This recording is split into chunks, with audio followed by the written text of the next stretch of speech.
आज के सेशन में हम डिस्कस कर रहे हैं टिश्यू फ्लूइड एंड इडीमा। तो स्टार्ट करें टिश्यू फ्लूइड से। टिश्यू फ्लूइड को इंटरस्टिशियल फ्लूइड भी कहते हैं। इंटरस्टिशियल फ्लूइड मतलब यहाँ पे ये सेल्स के बीच का फ्लूइड जिसके अंदर सेल्स बात कर रहे हैं, और ये हमारा एक्स्ट्रा सेल्यूलर फ्लूइड कंपार्टमेंट का 20% होता है। ठीक है। फंक्शंस, पहला है ये है मीडियम फॉर एक्सचेंज, मतलब कि कोई भी सब्सटेंस अगर हमारा बाहर से एक्स्ट्रा सेल्यूलर फ्लूइड से सेल के अंदर जा रहा है तो वो इंटरस्टिशियल फ्लूइड के थ्रू ही जाएगा, और अगर कोई सब्सटेंस सेल एक्सक्रीट कर रहा है तो वो भी इंटरस्टिशियल फ्लूइड में आएगा और उसके बाद ही बाहर एक्सचेंज होगा। दूसरा फंक्शन है ऑक्सीजन एंड कार्बन डाइऑक्साइड, उनका एक्सचेंज भी थ्रू इंटरस्टिशियल फ्लूइड ही होता है। ठीक है। हाँ, अब डिस्कस करेंगे ये टिश्यू फ्लूइड कैसे बन रहा है। इसमें मेनली दो प्रोसेसेस है, एक है हमारा फिल्ट्रेशन और दूसरा है रीएब्जॉर्प्शन। तो फिल्ट्रेशन की प्रोसेस में होता क्या है, सबसे पहला है हमारा हाइड्रोस्टैटिक प्रेशर। हाइड्रोस्टैटिक प्रेशर मतलब ये जो ब्लड वेसल है या कोई कैपिलरी है उसके अंदर का जो प्रेशर, ब्लड प्रेशर, इसे हाइड्रोस्टैटिक प्रेशर कहते हैं। और ये जो प्रेशर है उसका काम क्या होता है, ये फ्लूइड को बाहर धक्का मार रहा है। ठीक है ना, push the water as well as small substances out of the blood. ठीक है। हाँ, अभी जब हमारा आर्टरी का एंड है ना, आर्टरी के एंड में ये प्रेशर ज़्यादा होता है, जैसे कि about 30 millimetre of mercury average pressure होता है ये। ठीक है। तो जैसे ही ब्लड यहाँ पे आर्टीरियल एंड पे फ्लो कर रहा है तो ये जो ब्लड है वो यहाँ से पुश होगा बाहर की तरफ। ठीक है। और वीनस एंड पे ये जो कैपिलरी हाइड्रोस्टैटिक प्रेशर है वो कम होता है, तो वीनस एंड पे क्या होगा, ये फ्लूइड अंदर वापस एंटर होगा, क्योंकि आर्टीरियल एंड पे ये प्रेशर है 30 mmHg, वीनस एंड पे ये प्रेशर है 15 मिलीमीटर ऑफ मर्क्यूरी। तो ये हो गया पहला प्रेशर फिल्ट्रेशन का, जिसे कहते हैं हाइड्रोस्टैटिक प्रेशर। सेकेंड प्रेशर है हमारा colloid osmotic pressure. Colloid osmotic pressure मतलब कुछ सब्सटेंसेस है जो हमारी ब्लड कैपिलरी में से बाहर नहीं आ रहे। ठीक है। वो लार्ज मॉलिक्यूल्स होते हैं, important one, they are plasma proteins. तो ये प्लाज्मा प्रोटीन्स जो प्रोटीन होते हैं वो हमारी ब्लड वेसल से बाहर नहीं आएंगे, वो क्या करेंगे, ये ब्लड के अंदर ही रहेंगे, और ये ब्लड के अंदर तो रहेंगे लेकिन ये फ्लूइड को बाहर नहीं जाने देंगे। ठीक है।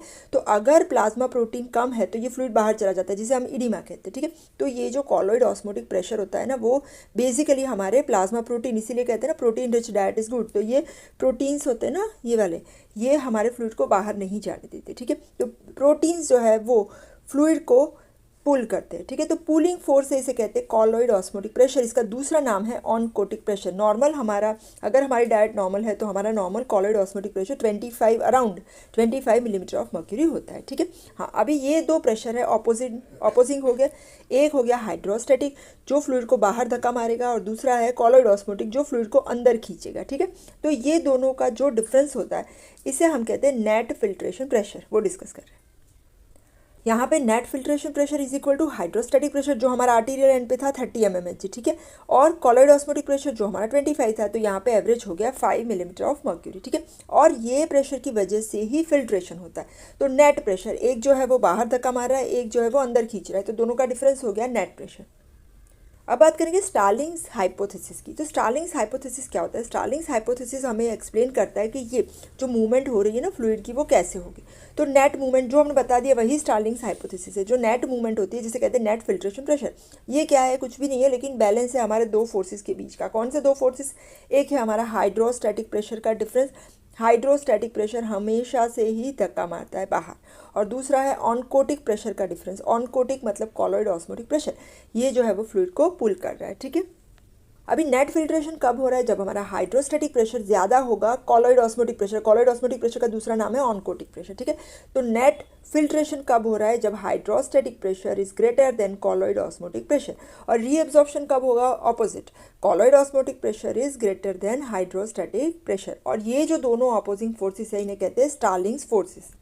तो टिश्यू फ्लूइड फॉर्मेशन की पहली प्रोसेस हमने कर दी फिल्ट्रेशन। ठीक है। अभी दूसरी है रीएब्जॉर्प्शन। तो रीएब्जॉर्प्शन मतलब ये जो फ्लूइड फिल्टर हुआ है ना, कहाँ पे फिल्टर हुआ है, आर्टीरियल एंड के ऊपर। ठीक है। अभी ये फ्लूइड वापस आएगा वीनस एंड के ऊपर। क्यों, क्योंकि वीनस एंड पे हाइड्रोस्टैटिक प्रेशर कम होता है, कॉलॉइड ऑस्मोटिक प्रेशर ज़्यादा होता है। हमने बता दिया हाइड्रोस्टैटिक ज़्यादा होगा तो फिल्ट्रेशन, हाइड्रोस्टैटिक कम होगा तो रीएब्जॉर्प्शन। तो यहाँ पे वीनस एंड पे जो फ्लूइड है ना वो वापस आ जाएगा हमारी ब्लड वेसल में। क्यों, क्योंकि वीनस एंड पे जो हाइड्रोस्टैटिक प्रेशर है वो 15 mmHg है, और कॉलॉइड ऑस्मोटिक प्रेशर वहाँ पे 25 है, वो तो सेम रहेगा सब में।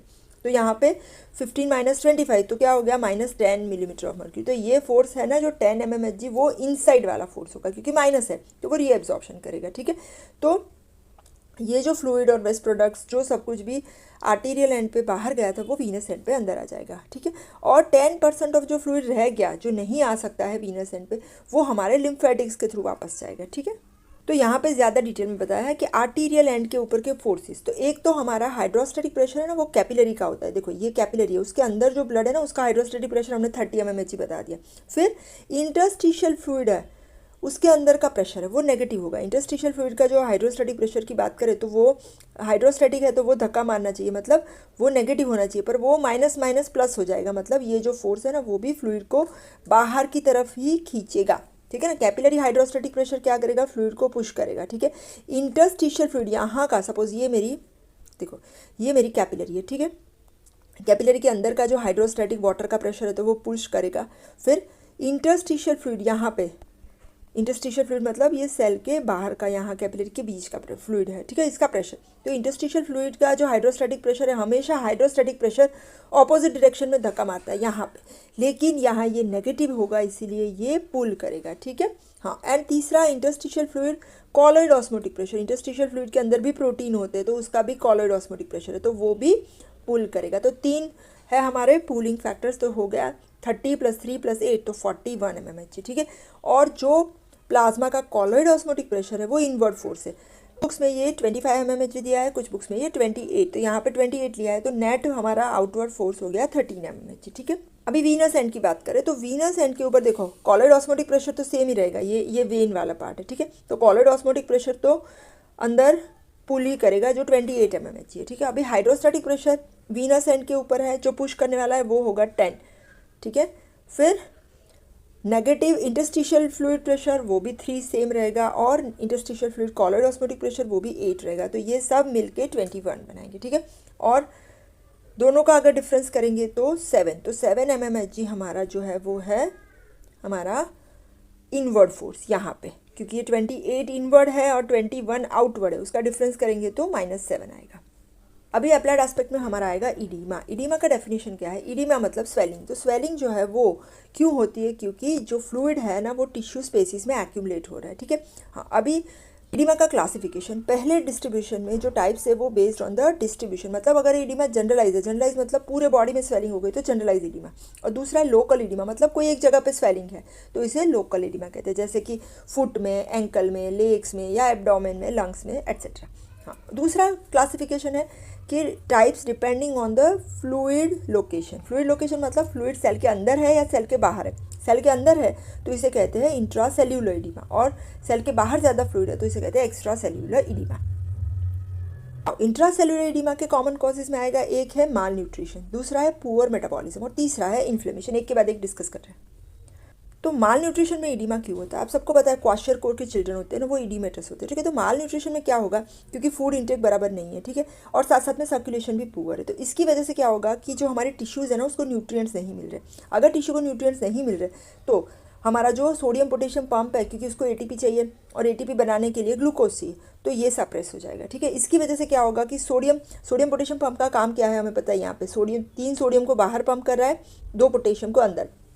अगर ये पंप एक्टिव नहीं है तो सोडियम सेल के अंदर बढ़ जाएंगे, तो सोडियम बाहर पंप नहीं होंगे, मतलब सेल के अंदर सोडियम का एक्यूमुलेशन हो रहा है, ठीक है। तो इसकी वजह से सोडियम बढ़ेगा, साथ साथ में वाटर भी आएगा, जिसे कहते हैं एंडोस्मोसिस, और इसकी वजह से जो इडीमा होता है उसे कहते हैं इंट्रासेल्यूलर इडीमा। दूसरा कॉज है पुअर मेटाबॉलिज्म। तो पुअर मेटाबॉलिज्म में क्यों इडीमा होता है, क्योंकि पुअर मेटाबॉलिज्म में अगेन ऑक्सीजन की डिलीवरी कम होगी, ऑक्सीजन की डिलीवरी नहीं है तो इसकी वजह से हमारे जो सोडियम पोटेशियम पंप है उसकी एक्टिविटी कम हो जाएगी। तो ऑक्सीजन का जो लैक है ये क्या कर रहा है, सेल की मेटाबॉलिज्म को घटा रहा है, ठीक है। इसकी वजह से जो सेल मेम्ब्रेन की फंक्शन है वो भी पुअरिंग हो जाएगी, आयनिक पंप भी इम्बैलेंस हो जाएगा, ठीक है। इसकी वजह से सोडियम एक्यूमुलेशन होगा और एंडोस्मोसिस होगा। थर्ड कॉज है इन्फ्लेमेशन। तो इन्फ्लेमेशन का मीनिंग है टिश्यू रिस्पॉन्स टू इंजरी। तो कोई भी अगर इंजरी है तो इससे हमारी जो टिश्यू जब रिस्पॉन्ड कर रही है तो क्या होगा, इन्फ्लेमेशन में हमारी जो सेल की मेम्ब्रेन है ना उसकी परमेबिलिटी बढ़ जाएगी। तो इसकी वजह से क्या हो रहा है, परमेबिलिटी बढ़ेगी तो सोडियम आयंस बहुत ज़्यादा से ज़्यादा अंदर एंटर हो जाएंगे, ठीक है। सोडियम अंदर एंटर हो रहे हैं, साथ साथ में वाटर भी आएगा, एंडोस्मोसिस, और इसकी वजह से इडीमा होगा। तो ये कॉजेज हो गए इंट्रासेल्यूलर इडीमा के। नेक्स्ट है extra cellular oedema. Extra cellular मतलब सेल के बाहर, ये देखो ये सेल के बाहर जो है ना वहाँ पे फ्लूइड कलेक्शन होगा, कॉजेज़ क्या होता है, कॉमन कॉजेज़ में जैसे कि एबनॉर्मल लीकेज हो रहा है फ्लूइड का, कहाँ से, कैपिलरीज में से अंदर, इंटरस्टिशियल स्पेस के अंदर। या फिर दूसरा कॉमन कॉज है अगर लिम्फेटिक्स, हमारा जो लिम्फेटिक्स है ना वो 10% जो फ्लूइड है उसको वापस लेके जा रहा है, अगर वहाँ पे ऑब्स्ट्रक्शन हो गया तो भी एक्स्ट्रा सेलुलर इडीमा होगा। तो कौन कौन सी कंडीशन है जिसमें एक्स्ट्रा सेलुलर इडीमा हो रहा है, एक है हमारा हार्ट डिजीज़, दूसरा है रीनल डिजीज़, तीसरा है प्लाज्मा प्रोटीन कम हो जाना, एंड चौथा है लिम्फेटिक ऑब्स्ट्रक्शन। हार्ट फेलियर में कैसे इडीमा होगा, सबसे पहला कि अगर हार्ट फेलियर हुआ है, ठीक है, तो उसकी मैकेनिज्म इडीमा की क्या हो रही है, यहाँ पे जो हार्ट है ना वो फेल हो गया, पंप नहीं कर रहा है, तो इसकी वजह से क्या होगा, देखो हार्ट का काम क्या होता है, यहाँ पे राइट एट्रियम लेफ्ट एट्रियम, ठीक है ना, राइट वेंट्रिकल लेफ्ट वेंट्रिकल, तो यहाँ पे हार्ट अगर पंप नहीं कर रहा है तो यहाँ पे वेन्स जो है ना, वेन्स का जो ब्लड है ना वो आर्टरी में जाना चाहिए वो नहीं जाएगा, तो वेन के अंदर ब्लड बढ़ जाएगा, ठीक है, तो इसकी वजह से वेन और कैपिलरी का प्रेशर इंक्रीज हो जाएगा, ठीक है। और जब इंक्रीज कैपिलरी प्रेशर, जब यहाँ पे देखो वेन का प्रेशर बढ़ा, फिर कैपिलरी में बढ़ा, तो कैपिलरी में से फ्लूइड सब बाहर आने लगेगा, तो इसकी वजह से एक्स्ट्रा सेलुलर एडीमा होता है, एक कॉज हो गया, ठीक है। दूसरा, हार्ट पंप नहीं कर रहा है तो मतलब ब्लड प्रेशर हमारा फॉल हो जाएगा। देखो ब्लड प्रेशर कम हुआ, ठीक है ना, तो हमारा जो किडनी में है प्रेशर चाहिए, नहीं तो किडनी फिल्ट्रेशन नहीं करेगी, तो ग्लोमेरुलर फिल्ट्रेशन रेट कम हो जाएगा, ठीक है। इसकी वजह से अगर फिल्ट्रेशन ठीक नहीं हो रहा है, ठीक है, तो इसकी वजह से सोडियम का रिटेंशन होगा, वाटर का रिटेंशन होगा, इसकी वजह से blood and body fluid volume increase हो रहा है, ठीक है। तो ये हो गया दूसरा cause oedema in the heart failure. Third cause oedema क्यों हो रहा है हार्ट फेलियर के अंदर, क्योंकि हमारी जो किडनी को ब्लड सप्लाई पुअर मिल रहा है, ठीक है, इसकी वजह से किडनी क्या करेगी, रेनिन का सिक्रीशन बढ़ाएगी, और रेनिन क्या कर रहा है, अल्डोस्टेरोन का सिक्रीशन कर रहा है, तो ये जो रेनिन है और एंजियोटेंसिन और अल्डोस्टेरोन सिस्टम है वो एक्टिवेट हो जाएगी, जिसकी वजह से सोडियम और वाटर का रिटेंशन हो रहा है, और इसकी वजह से अगेन एक्स्ट्रा सेलुलर इडीमा होगा। नेक्स्ट कॉज है पल्मोनरी एडीमा। पल्मोनरी एडीमा में क्या हो रहा है, जो फ्लूइड एक्यूमुलेट हो रहा है ना वो पल्मोनरी इंटरस्टिशियम में होगा, ठीक है।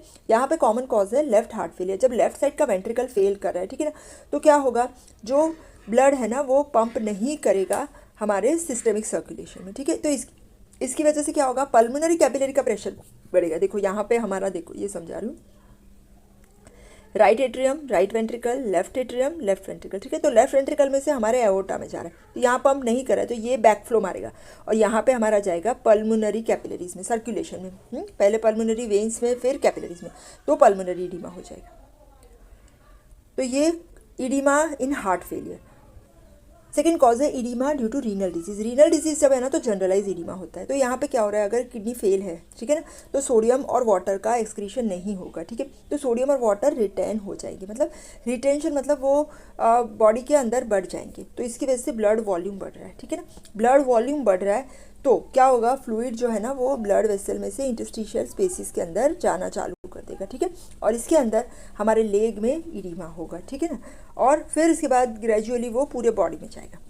फिर थर्ड कॉज है oedema due to decrease plasma protein. जब प्लाज्मा प्रोटीन कम हो जाते हैं तो जैसे हमने बताया कॉलॉइड ऑस्मोटिक प्रेशर कम हो जाएगा, और कॉलॉइड ऑस्मोटिक प्रेशर है उसका इंपॉर्टेंस है कि वो फ्लूइड को पुल कर रहा है, ठीक है ना, तो अगर कॉलॉइड ऑस्मोटिक प्रेशर डिक्रीज है तो कैपिलरी फिल्ट्रेशन बढ़ेगा और फ्लूइड जो है वो ब्लड वेसल में से इंटरस्टिशियल स्पेसिस में आ जाएगा, ठीक है। तो कौन कौन सी कंडीशन में प्लाज्मा प्रोटीन लो हो जाते हैं, एक है माल न्यूट्रिशन, अगर प्रोटीन नहीं लिया है, लीवर डिजीज़, प्रोटीन नहीं बन रहा है, किडनी डिजीज़ जहाँ पे प्रोटीन एक्सक्रीट हो रहा है, बर्न्स में भी प्लाज्मा प्रोटीन का लॉस होता है, और इन्फ्लेमेशन।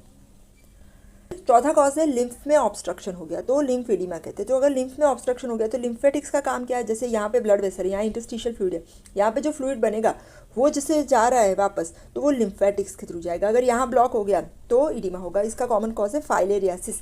फाइलेरियासिस में पूरे लेग में इडीमा हो जाता है कॉमनली, और स्क्रॉटम में, और यहाँ पे ऑब्स्ट्रक्शन के साथ साथ ग्रेजुअली फाइब्रोसिस भी होगा और पूरा लेग एलिफेंट के जैसे हो जाएगा, इसलिए इसे कहते हैं एलिफेंटाइसिस। तो बहुत ज़्यादा स्वेलिंग होती है, स्किन की थिकनिंग होती है, इसमें लिम्स, जेनिटल, ट्रंक, ये सब जगह पे भी इडीमा होता है।